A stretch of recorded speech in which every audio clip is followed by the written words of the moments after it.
특히 영향력이 있는 그 불교계의 인사분들 그리고 신도분들에게 새삼스러운 어떤 본인들이 몸에 담고 있는 이 곳, 이 사찰이라든지 스님이라든지 아니면 신도분들이 문화에 대해서 우리가 지금 하고 있는 이런 행위들이 그 문화예술하고 전혀 별개의 것이 아니다는 그러한 인식을 좀 하시는 계기가 되었으면 그런 생각이 들었습니다. 그래서 마침 제가 동국대학에 2년 동안 있다가 또 이제 다른 학교로 가는 그런 판인데 이때 꼭 마지막 저로서 자유로운 마지막 강의가 될 것 같습니다. 강의는 근데 뭐 어려운 게 하나도 없고요.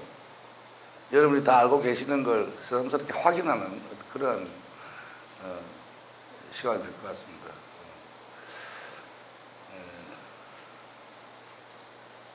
제가 그 태어날 때 우리 어머님이 태몽이라고 있는데요. 우리 어머님이 이래 독실한 불교 신자였습니다. 그러면서 꿈에 그 큰 이런 붉은 장삼을 입고 철창을 든 어떤 귀가 크고 얼굴이 붉은 큰 어떤 스님이라고 하셨어요. 그때는 우리 어머니 스님이 이렇게 방 안에 퉁 떨어지시면서 빙긋이 웃으시고 나서 저를 배웠다 이렇게 말씀하셨어요. 그래서 저는 전생이 스님인 줄 알았습니다. 그리고 실제로 그 제가 태어나서 돌을 지났을 때 돌이 되어서 이제 우리 어머님 다니시는 절에 스님이 오셔가지고 얘를 이 절에 좀 공양할 수 없겠느냐. 저보고 이제 스님이 되라는 이야기였습니다. 그래서 우리 어머님이 3대 독자라서 안 됩니다. 이렇게 이야기했어요. 그러니까 그럼 이름을 내가 지어주겠다. 그러니까 이 윤택이라는 이름이 그 스님이 지어준 이름이었습니다. 그래서 제가 이 학교에 부임할 때 그 면접 시간에 이사장님이 하고 그 정강 원장님이 법명이 있습니까? 그래서 제가 저는 내 이름이 법명입니다. 원래 이렇게 하니까 이해를 못해. 그런 게 있고요. 그 이후로 제가 지금 점이 여기 하나 있고요. 가슴에 있고 또 어느 곳에 이렇게 점이 3개가 이렇게 딱 이렇게 찍혀 있습니다. 그래서 이것도 이게 뭐 내가 스님이 돼야 될 팔자 아닌가 이런 생각도 하고 좀 죄송합니다. 그런 생각을 했는데 그러면서 제가 아주 어려운 시기에 있을 때 우리 어머님께서 내가 좀 어려워서 힘들다. 그럼 내가 어쩌면은 죽을지도 모르겠다. 이런 이야기를 내가 어머님한테 한 적이 있습니다. 우리 어머님이 하도 잔소리를 하시기 때문에 손숙 선생님 하신 어머님이 우리 어머니 이야기입니다. 하도 잔소리를 하시길래 어머님 겁을 드리려고 어머니 자꾸 이러면 내가 죽습니다. 버르자식으로서 최후의 이제 그 어머니의 잔소리를 방어하기 위한 그러니까 우리 어머님이 아주 심각하게 이래 생각하시다가 결코 너는 죽지 않는다. 누구도 너를 건드리지 못한다. 그랬습니다. 신장님이 너를 보호해 주기 때문에 너는 아무도 건드리지 못한다. 이런 말을 어머님이 하신 거예요. 그래서 이게 무슨 그리고 제가 양산 통도사를 딱 들어가는 순간이었습니다. 통도사를 들어가는데 느낌이 이상해서 이렇게 탁 돌려보니까 눈이 통나무 같은 큰 신장 진짜 그 통도사 입구에 있지 않습니까? 딱 내를 바라보고 있는데 내가 그걸 딱 보는 순간 느낌이 굉장한 친근감을 느꼈어요. 그 순간 내가 내 태몽이 내가 스님이 아니고 저를 지키는 신장이었구나 이런 느낌이 순간적으로 들었어요. 내가 신장이었다는 생각이 들었어요. 제가 이런 그 논리적이지 않은 대단히 그 우리 보통 사람 같으면 미신이라고 생각하는 이야기를 왜 하느냐 하면 이게 미신이든 아니었든 간에 이게 내 삶을 지켜준 힘이었다는 것입니다.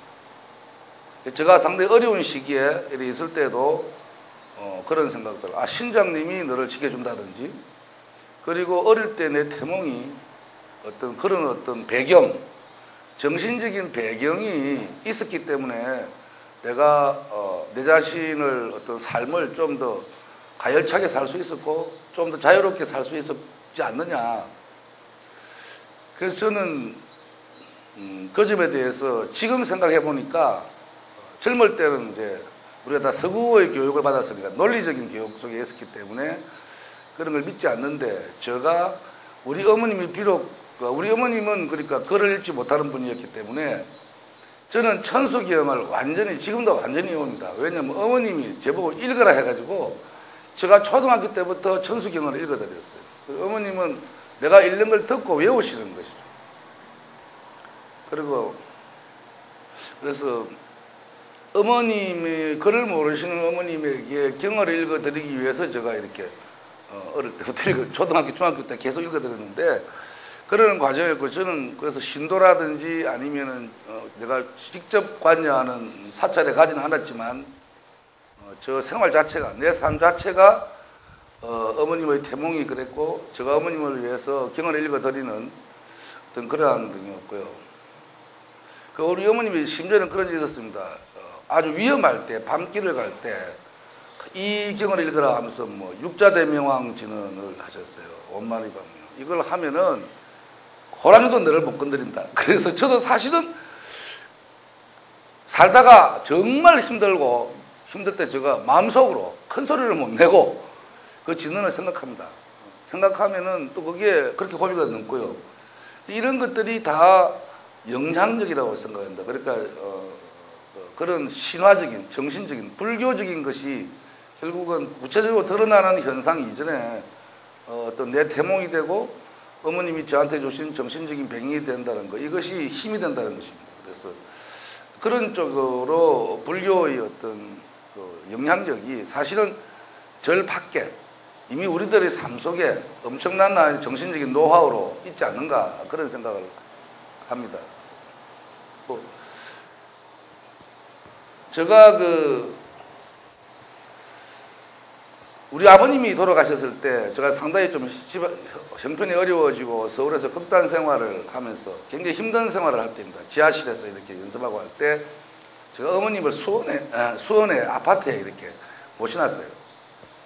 근데 그때 우리 아버님이 돌아가셨는데 그때 우리 어머님이 49제를 지내야 되겠다 해서 제가 49제를 지내는데 돈이 없으니까 제가 그때 총 49제 비용을 200만 원인가를 드렸어요. 아주 적게 돈을 드린 겁니다.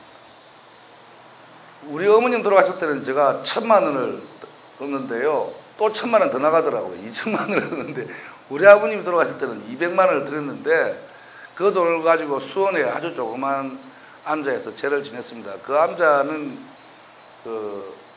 거의 조그만한, 정말로 조그만한 스님 한 분이 계시고 나이 드신 할머님이 절을 가지고 계신 그런 조그만 절에서 49절을 지내신 거예요. 지내고 이제 저는 바빠서 안 내려가고 어머니 마지막 제니까 내가 와야 된다, 아버님을. 그래서 갔습니다. 가고 제가 그때만 해도 제가 정말 잘 날리는, 지금보다 오히려 더 유명한, 그러니까 굉장히 내 연출가로서 인기가 최고에 달했을 때였는데요. 그때 가서 이제 앉아있는데 스님 두 분이 오셨어요. 딱 달랑 두 분이 오셨어요. 한 분은 이렇게 서슴없이 술을 한 잔 먹어야 뭘 할 수 있다고 소주를 드셨습니다. 드시고 이 북을 이렇게 놓고 바라 뭐고 악기를 주섬주섬 무슨 보따리 장수가 뭐 장사 보듯이 이렇게 보따리를 불고 이렇게 북을 놓고 이래 하시고, 한 분은 뭐 이런, 그러고 갑자기 이 북을 두둥 치는데 이게 보통 실력이 아니었습니다. 우리가 지금 한국예술종합학교라든지 이런 사물놀이 농악하고는 수준이 완전히 다른 혼자서 다 두드리고요. 그 다음에 소리를 하시는데 이게 이 발성이 연극 배우들로서는 도저히 흉내낼 수도 없는 온몸에서 나오는 소위 범패였죠. 그 술을 한 잔을 하시고 그분이 이제 연주를 하시면서 경을 이렇게 외우시는데 제가 깜짝 놀랐습니다. 저 연주 실력과 저 정도의 소리와 움직임을 가지고 있으면은 제가 판단할 때 인간문화재급입니다. 사실은. 우리나라에 제가 인간문화재들을 많이 알고 있는데요. 그분의 실력은 이미 인간문화재급이라고 생각할 정도로 자유롭고 유창했어요. 그리고 그래서 내가 거기에 혹해가지고 아버님 쟤는 잃어버리고 그 스님이고 그 소리를 가만히 들으니까 아주 기분이 좋았습니다. 또 한 분은 또 과간인 게 또 한 분의 스님은 이 춤을 추시는데요. 이 나비춤, 바라춤하고 이 춤을 추시는데 사뿐사뿐 밟는 그 동작이 정말로 자유로웠습니다. 이거 그분도 인간문화재급이어서 이 도시는데요. 근데 이분들이 과연 순간적으로 예술가라고 자기가 생각하고 있을까? 아닌 것 같았어요. 그분들 하는 건. 그분들은 그냥 제 진해주로 다니시는 스님 같았습니다. 그러니까 이제 아마 절은 조계종이었는데 조계종이 원래 상당히 유식한 종교이기 때문에 그걸 잘 안 한다 그러더라고요. 그러니까 태고종인가 그쪽인 것 같았습니다. 불러오신 거예요. 우리 어머님이 원하니까. 이 두 분이 하는 걸 해보니까 어디서 왔습니까? 하니까 강원도에서 왔다 그러는데 아주 산골에서 이렇게 계시는 두 분인데 행색도 그렇게 부자인 것 같지도 않으시고 술도 한잔 하시는 것 같고 뭐 그런 좀 어떻게 보면 우리가 좀 이래 파괴성이라 할 수는 없지만 좀 그런 스님 같았는데 두 분의 그 솜씨가 제가 연출가로서 너무 깜짝 놀랄 정도의 그 움직임과 소리를 가지고 계셨는데요. 더욱더 놀란 것은 그 춤추시는 스님의 연출력이었습니다. 갑자기 우리를 보고 신발을 벗으라고 저한테. 제가 연출가인데. 저 아버님이 지금 오고 계시니까 빨리 신발 벗어. 아버님이 어디 옵니까? 안 오는데. 그리고 온다는데 어떻게 해요? 벗었습니다. 그러고 갑자기 허공을 향해서 조그마한 절에 아무것도 안 보이는데 종이 하나 깔았는데 오셨습니까? 뭐 이렇게 이야기를 하는 거예요. 좀. 우리 아버님 영원하고 이야기를 하시는 거예요. 저는 논리적으로 에이 이제 거짓말이다 이렇게 생각하고 싶었는데 그 순간 그 스님의 그 태도가 너무나 자유롭고 친구처럼 대하길래 제가 깜빡 속았는 거예요. 그 얘기하시고 예 그렇습니까? 물론 정보를 들었겠죠. 그러면서 아들이 아주 그 시간이 바빠서 그렇습니다. 뭐 그게 아니고 이러면서 저보고 저를 완전히 사람 엿먹이는 거예요. 저를 막 수십 번 시킵니다. 계속 절하는 거예요. 계속. 내 무릎이 퉁퉁 아플 정도로 하던 그 스님이 내가 그때 절을 얼마나 많이 한 줄 알 수가 없어요. 계속 절을 하게 하고 뭐 하게 하고 그래 하는데 내가 절을 하면서 내가 연출가인데 이 스님이 내를 완전히 연출하는구나. 이 공간 연출이에요. 보이지 않는 공간을 연출하는 거예요. 근데 그 스님의 연출력이 저는 하면서도 대단했습니다. 그래서 제가 카드 다 뽑아가지고 200만 원짜리 그 세인데 제가 다시 100만 원을 다시 드렸습니다. 그리고 그곳을 나오면서 생각했습니다. 내가 연극인으로서 세상에 대해서 무엇을 해왔느냐. 그리고 연출가로서 도대체 내가 무엇을 하고 있었느냐. 사실은 잘난 척하지 않았는가. 연극을 왜 했느냐. 세상이 싫어서 했을 것이고 그리고 결국은 내가 해왔던 연극 인생이라는 것이 일부 관객들, 돈을 내고 오는 관객들을 위해서 하지 않았는가. 아니면은 좀 잘난 척하기 위해서 상도 받고 그리고 연극의 힘으로 뭐 교수도 되고 사실은 내가 해왔던 연극이라는 것이 어떻게 생각해보면 나 자신의 어떤 출세를 위해서 잘난 척 하려고 한 것이지 그런 게 아니냐. 그리고 대다수의 연극인들이 그렇게 살지 않느냐 예술가라고. 그런데 그 두 스님이 지워지지가 않았어요. 저 스님들은 돈 100만 원 더 드리니까 아유 고맙다면서 달랑 받아가지고 둘이서 유쾌하게 보따리 또 싸고 가는데요. 오면서 저런 사람이 진짜 진정한 배우다. 그리고 진정한 연출가가 아니겠는가. 그리고 우리가 결국 감동을 주고 받고 하는 것은 관객이지만 저분들은 지금 사람의 목숨을 가지고 연극을 하지 않습니다. 죽음이라는.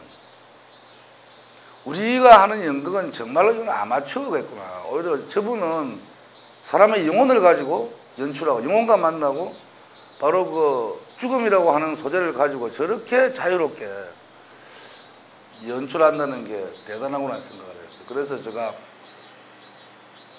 우리 어머님이 좀 말씀을 드리면은 독실한 조계종 신도였다가 돌아가시기 한 몇 년 전에 너무 어렵다. 사실은 이건 제가 말씀을 공개를 하면 내가 한때 천태종이라는 절에 간 적이 있습니다.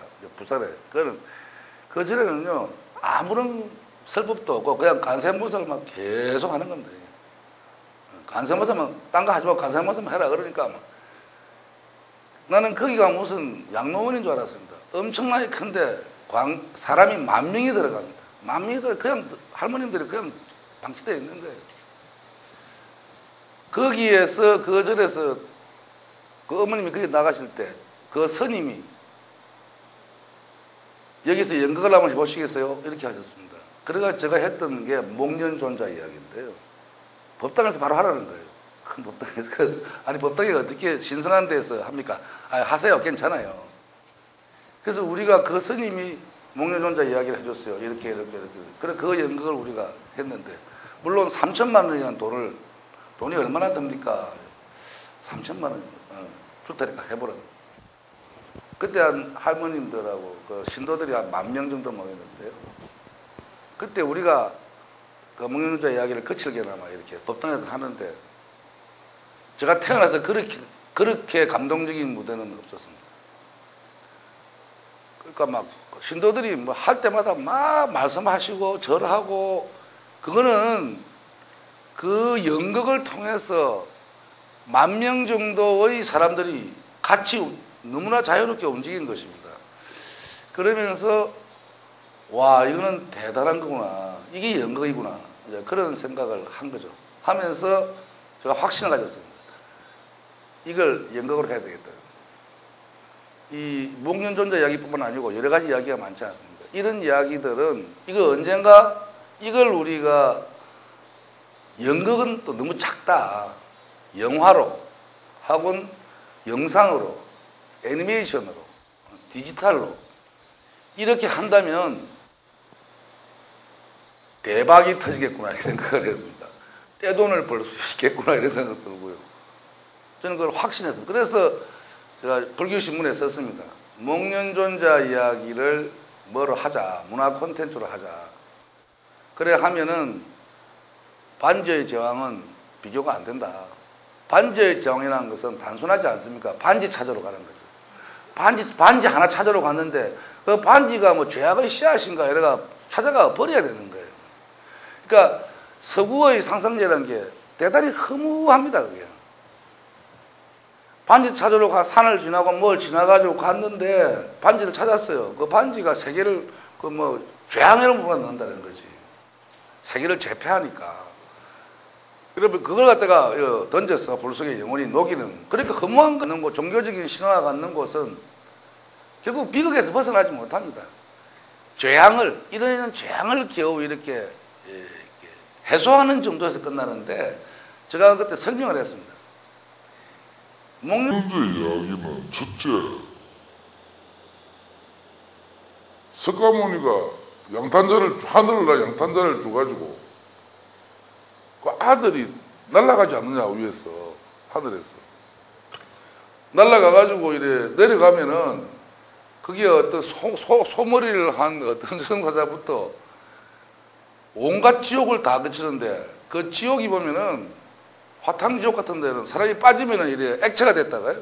건져 올리면 다시 고체가 돼요. 이거는 영상으로 치면은 할 수 있거든요. 그리고 뭐 혀를 뽑아서 이렇게 못을 박는. 그 우리가 무대 위에서 혀를 뽑아가지고 줄넘기를 했더만 관객들이 뒤집어져요. 혀를 뽑아서 줄넘기를 했어요. 이렇게 말 많은 사람 혀 뽑잖아요. 그리고 그래서 그 지옥을 하나하나 간단하게 보여줬는데도 이건 요절 폭통 울고불고 난리가 난 겁니다. 이걸 우리가 만일에 특수 영상이나 애니메이션이나 특수 촬영으로 간다면 이거는 엄청난, 그러니까 서양 사람들은 도저히 상상할 수 없는 환타지인데 그것도 저성이라고 하는 환타지인데 서양의 저성은 무섭잖아요. 서구에는 저성은 무서워요. 우리 불교의 처성은 우습지 않습니까? 재밌습니다. 이게 무섭죠. 무서우면서도 무서운 이유는 항상 용서와 화해라는 것이 뒷받침되어 있습니다. 그러니까 서양에서 예를 들자면은 저승에서 혀를 막 뽑으면 무섭게 그리지만 우리는 혀를 뽑아서 줄넘기를 할 정도로 우습게 그릴 수 있는 겁니다. 이게 서양하고 우리하고 다른 거예요. 그러면 그리고 결국은 뒤에 보면 어머님이 개가 되어 있단 말이에요. 개가. 그 장면에서는 관객들이 다 웃고 울었습니다. 어머님이 개가 돼가지고 왕왕 이러니까 얼마나 웃깁니까 그게. 그리고 어머니 하니까 또 얼마나 울립니까. 거기서 하여튼 정동숙이라는 우리 그 배우가 개를 했는데요. 모든 할머님이 박장대소 하시다가 순식간에 그 목련존자하고 이래 아이고 어머니 하면서 우와 이러는데 사람들이 다 울었어요. 얼마나 울었길래 연극이 진행이 안 됐습니다. 진행이 안 되는 거예요. 그러니까 아이고 어머니 하는데 어머님이 개로 오 하니까 웃다가 그리고 또 바로 그 다음 1초 순간에 딱 끌어안고 어머니 하니까 다 우는 거예요. 그래서 요즘 21세기는 문화 콘텐츠라고 하는데 콘텐츠가 정말로 여기 있지 않나요 이게. 왜 목련존재 이야기를 아무리 하자 해도 안 하느냐. 어? 그리고 이게 주제가 효잖아요. 결국은 주제가 효란 거죠. 서양 사람들은 반지 그거 빨리 찾아가지고 없애야 우리가 산다 하는 방어적인 거지만 허무한 거지만 우리는 효도해라. 그리고 어머님도 나쁜 어머니들 보세요. 잘못하면 개 됩니다. 이런 거잖아요. 그러니까 살아생전에 잘못하면 저 개가 된다고요. 이래 된다면 그러니까 직접적인 우리들 삶에 직접 자극을 주는 거예요. 눈에 잘 보이지도 않는 재앙이 온다, 지구 멸망한다 하는 이야기보다는 효를 해라. 그리고 어머님도 살아서 너무 그러지 마라. 너무 그렇게 방탕하게 살아서는 안 된다. 이런 것이 은근히 바로 우리들 리얼 라이프죠. 이게 판타지가 아니에요. 서양의 판타지는 판타지로 끝나지만 관념적이라는 우리의 판타지는 결국은 현실을 대비추는 거울의 효과를 합니다. 거울. 리얼 라이프도 실제 삶에 대해서 자극을 주기 위해서 이렇게 그런 지옥이 만들어진 거죠. 현실주의라는 거죠. 그래서 저는 지금까지 우리가 연극인들이 영화인들이 이게 연극입니다. 이게 배우입니다. 이게 연출이라고 했던 생각을 대단히 그런 소화병적이고 협소했다. 엄청난 배우들, 엄청난 관객, 엄청난 세계는 따로 있다는 겁니다. 저는 그래서 감히 말씀드리지만 그러다가 갑자기 또 그 생각이 들었습니다. 석가모니 부처님이 보리수 나무 밑에서 이렇게 앉아서 계시다가 천상천하 유아독존 하셨다. 저는 사실 이번에 동국대 박사과정 마지막 수업에서 이 이야기를 했습니다. 배우란 어떠한 존재인가? 저는 석가모니 부처님을 배우의 존재론으로 풀이할 수 있습니다. 연극이라는 게 결국은 나가 존재한다는 것이고요. 나가 나 혼자 존재하지 않는다는 것입니다. 연기 배우는 그렇습니다. 그러니까 나란 사람은 누구냐? 일단 우주순행, 자연의 법칙과 교감하는 사람입니다. 이거는 신학극도 마찬가지입니다. 연극이라는 것은 결국은 우주의 순행, 자연의 순행과 그 순행을 읽어내는 사람. 그게 연극입니다. 그걸 읽어내기 위해서 만드는 게 드라마예요. 그럼 드라마는 어디 있느냐? 우주 순행의 원리다. 불교도 그렇지 않습니까? 불교야말로 가장 유일신이 아니고 범신론이잖아요. 그러면 배우란 존재가 우주의 순행의 이치를 본인이 느끼고, 그 다음에 땅, 서양 사람들은 땅이 없는데 우리는 지장보살이 지장계가 있지 않습니까? 땅, 죽음, 지하의 뿌리를 느끼고, 이 배우라는 것이 결국은 하늘 아래, 땅 위에 나무로 존재하는 인간이 아닌가. 저는 그 보리수 나무를 가만히 생각해 봤어요. 나무라는 것이 뿌리란 말이에요. 뿌리를 받고 있지 않습니까? 특히 보리수 나무는 어마무상하게 크죠. 줄기도 막 큰 뿌리가 강합니다. 결국 배우라는 게 뭐냐? 나무다는 거죠. 뿌리를 강하게 받고 하늘을 향해서 열려 있고, 그리고 인간을 덮어주는 이 보리수 나무 아래서 석가모니 부처님이 계시다가 깨달은 것 같아요. 나무와 하늘과 땅의 관계. 그래서 천상천하 유아독존이라고 하셨다면 배우야말로 자기 혼자, 요즘 배우들이 대부분 이기적입니다. 자기밖에 생각할 줄 모르는. 그리고 서양 연극이 인간 중심이기 때문에 서양 배우들은 인간의 내면은 잘 표현하는데 서양 배우들 제일 약점은 이 발바닥이 약해요. 하늘님은 올려다보다 보니까 땅을 밟는 힘이 약하고 그리고 공간 감각이 없습니다. 서양 배우들 보면. 공간에 대한 인식이 약해요. 그러면 우주순행, 우주자연의 공간 속에서 지하에 뿌리를 받고 존재하는 나무와 같은 존재, 이것이 배우다. 이렇게 제가 동국대 수업에서 했는데요. 그러면서 스가모니 부처님의 천상천하 유아독존을 언급했습니다. 배우의 존재론을 했습니다. 죄송하지만 우리가 연극이나 배우란 영역을 확장시킨다면 스가모니 부처님을 우리 쪽에서는 거의 배우가 아닌가, 최초의 작가이며 배우며 연출가였다 이런 생각을 하고요. 실제로 지금 요 계시지만 우리 일상인하고 옷이 다르잖아요. 다르지 않습니까? 배우라는 존재는 일단 일상으로부터 거리를 두기 위해서 다른 형식을 지닙니다. 사람들하고 달리 그렇지 않습니까? 분장을 합니다. 그렇게 생각하시면은 석가모니 부처님을 우리가 감히 배우의 존재와 연결시킨다면 지금 스님들은 모두 배우죠. 저는 그렇게 생각합니다. 실제 정신적인 대단히 필로소피가 강한 배우의 존재가 아니겠는가. 실제로 그렇지 않습니까? 일반 사람들은 연부를 잘하지 못합니다. 스님들 잘하시잖아요. 그 발성법을 익혀야 되거든요. 그렇죠. 갑자기 다 배워야 될걸요? 그 번패라는 게 제가 볼 때는 우리 소리 중에 판소리가 제일 민중적이고요. 거기 올라가면 시조가 있습니다. 시조보다 수준이 높은 게 정가, 가곡, 가사체입니다. 우리나라 음악 중에서 가장 하기 어려운 게 번패음입니다. 번패음.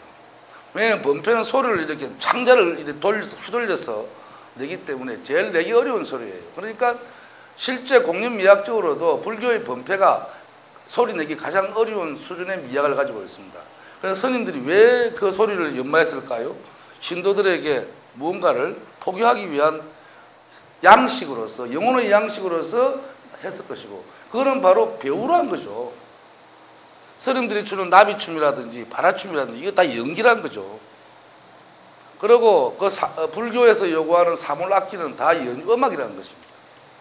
그러니까 이것이 우리가 하는 모든 종교적인 행위들을 의식으로만 보지 말고 시어터 혹은 플레이라는 개념으로 한번 생각해 볼 수 없겠는가. 저쪽에 보면요, 개신교하고 이 구교하고 다른 게 있습니다. 개신교 저쪽 종교에 가톨릭과 이 신학이 서로 싸우는데, 이유는 가톨릭은 연옥의 세계가 있습니다. 연옥. 우리가 말하는 구천이 있는. 가톨릭은 그래서 약간 이 불교하고도 상당히 교통이 됩니다. 제가 문제적 인간 연산이라는 연극을 하면서 귀신을 막 불러내었을 때 많은 사람들이 저보고 가톨릭 신자라 그랬어요. 제가 아닌데, 나는 이거 불교적인데, 우리 샤만인데 이러니까 서양 사람들은 모두 일제히 가톨릭이다 이렇게 했어요. 그래서 나는 그 이유를 몰랐는데 내가 연옥을 불러낸 거예요. 귀신들을. 그러니까 어떻게 보면은 그 연옥의 세계를, 보이지 않는 세계를 불러낸다는 게 바로 영혼의 세계인데, 이것은 서양에서도 그것을 불러내는 형식이 바로 그래서 그 가톨릭에서는 연기를 가르치더라고요. 연기란 과목이 있어요. 가톨릭 신학대학에 가면.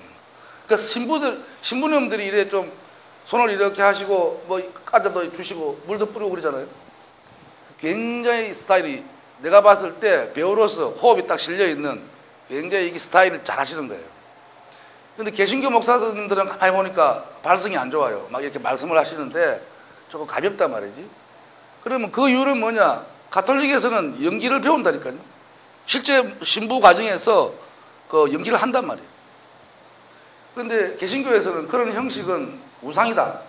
그러면서 연옥을 없애버렸단 말이에요. 없애니까 개신교에서는 소리가 조금 가볍다 이 말이죠. 그만큼 어떤 형식을, 영혼의 형식을 만들어내는, 실제 영혼의 형식을 만들어내는 가장 최고의 형식은 종교에 있다는 것입니다.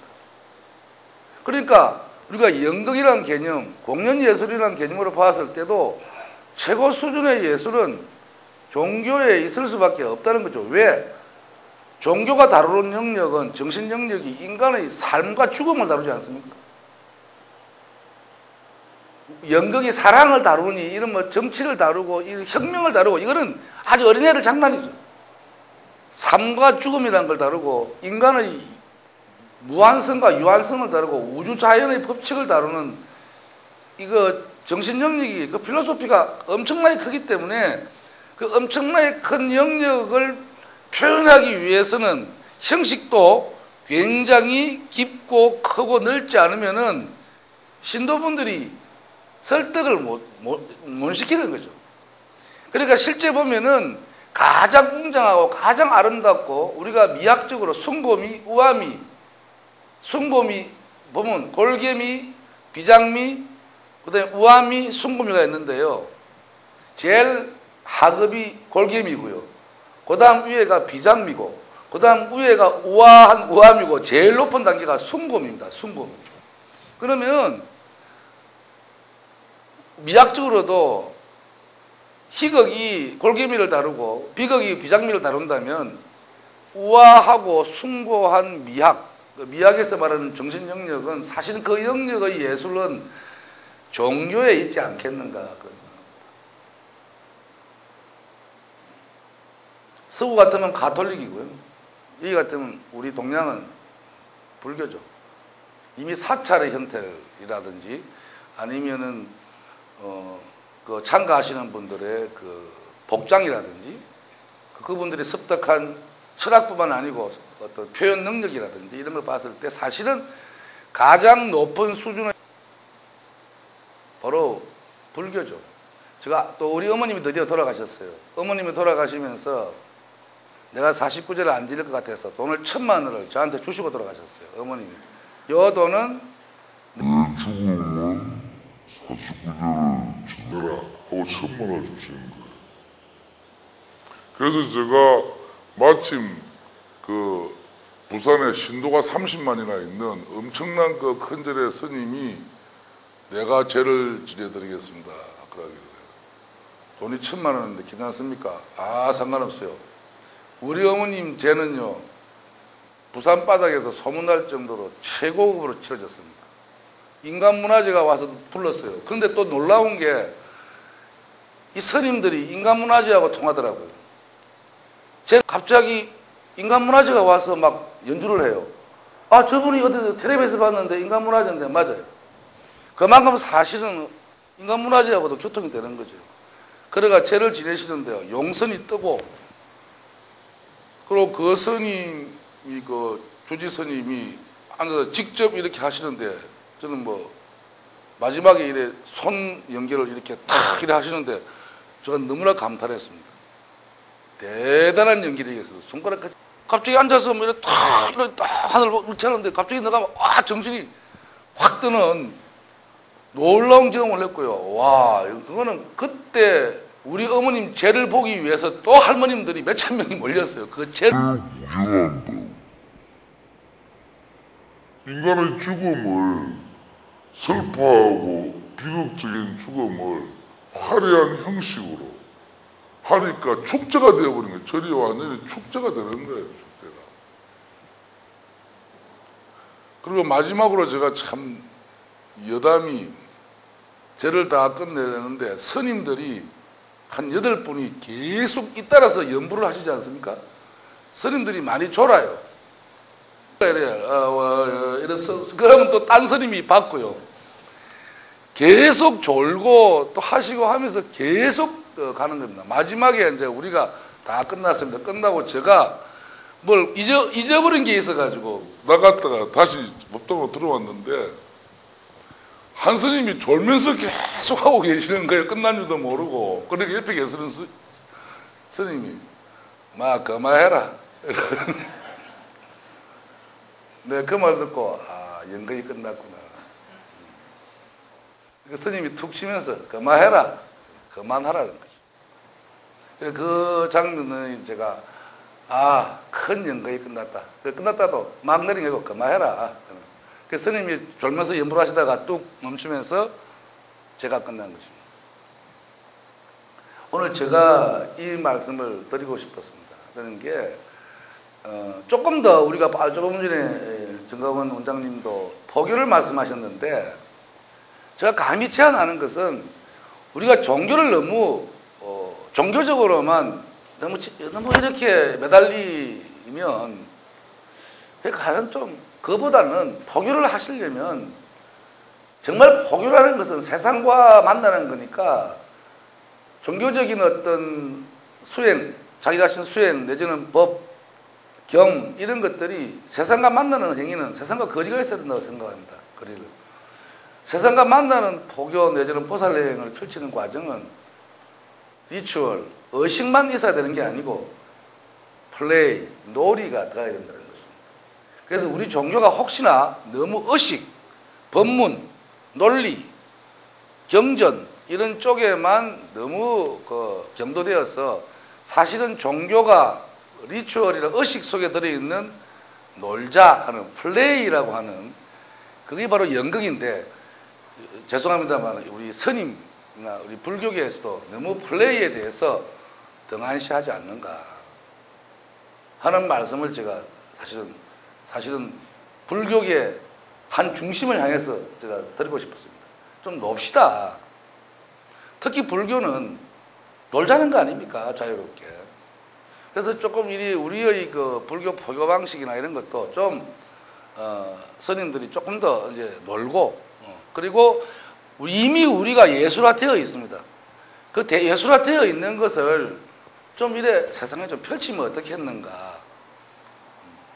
물론 이거는 이 조계종 같은 경우에는 너무 노는 게 심해가지고 정작 불교의 본성을 잃어버렸다 해서 고려시대 말부터 이제 이렇게 된 걸로 알고 있습니다만은 이제는 다시 좀 그만큼 몇백 년을 쪼았으니까 천년을 쪼았잖아요. 천년을 이렇게 수행만 해라, 놀지 마라 이렇게 하셨으니까 이제는 좀 이 불교계가 다시 옛날 고려시대처럼 좀 놀게 해주세요. 이제 제가 마지막으로 아름다운 남자라는 작품을 했는데요. 그 이야기입니다.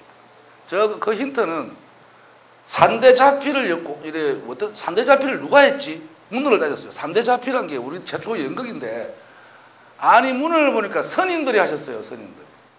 아니 선인들이 왜 광대춤을 췄냐? 고려시대에는 선인들이 최고의 지식인이고 최고의 예능인이었어요. 일반 민중들은 무식해가지고 배울 수가 없었던 거죠. 아, 이 선임들이 춤을 췄구나.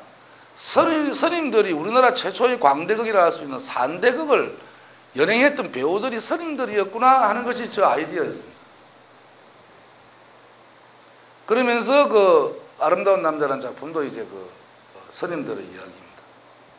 그래서 이러한 오늘 강의가 동국대학에서 마지막 강의도 하지만 불교가 이제 조금 세상과 조금 더 나아가서 좀 놀았으면 좋겠습니다 하는 거고 어떻게 놀아란 말이냐? 놀 수 있는 모든 준비는 이미 다 되어 있다. 쉽게 말하면 지금 불교계의 번패, 바라춤, 연주, 불교 양식 이런 것들을 설법으로서가 아니고 차라리 공연 양식으로서 아니면 영화로 아니면 애니메이션으로 그러니까 쉽게 말하면 공연 영상 콘텐츠로 여러분들이 좀 풀어주시면 좋을까. 조금 전에 정강원 원장님께서 그 대만이고 홍콩 가니까 그 지장전 지옥계를 이렇게 조각으로 만들어 놨다고 그거 가지고는 안 된다고. 아예 애니메이션을 찍고 영화를 찍었어. 영화를 만들면 되지 않습니까? 만들어 각 사찰에 다 돌릴 수도 있다. 그리고 큰 전에는 체험전, 여기는 무슨 지옥 체험전을 만들어서 그 코스를 지날 때마다 화탕지옥에도 빠져보고 그 다음에 혀도 뽑혀보고 직접 못도 찔려보고 얼음에 추위 떨어보고 실제 할 수 있습니다. 그거는 온도와 연출에 의해서 여러분들이 체험전에 딱 들어가는 순간 모든 지옥을 경험하고 개가 된 어머님을 만나서 개를 다시 사람으로 바꾸는 이 코스를 저는 확신합니다. 만들 수가 있습니다. 제가 사실 그 영산대학에 가서 할랄하게 그런 겁니다. 그런 아이템을 콘텐츠를 만들어서 이것이 되면은 첫째는 너무나 많은 신도들이 말이 필요 없이 그거 체험을 한번 하고 나면은 절대 효자가 될 수밖에 없는 그런 실제 생활에 자극을 줄 수 있는 예술이 안 되지 않겠는가. 그리고 그러한 설화가 무궁무진하다는 거죠, 불교계는. 그런 설화가 목련존자 이야기는 하나에 불과한 거잖아요. 그럼 여러 가지 이야기했지 않겠습니까? 엄청난 불교의 설화들을 이제 현실 속으로 표현해라. 그 표현하는 가장 기본적인 그 공연 예술은 다 준비되어 있다. 소리나 춤이나 모든 형식은 준비되어 있다. 남은 것은 테크놀로지입니다. 그러한 영혼의 형식, 영혼을 형식화할 수 있는 테크놀로지가 지금 21세기의 화두입니다. 카이스트에서나 포항공대에서는 영혼을 찾으려고 그래요. 기술이 있으니까.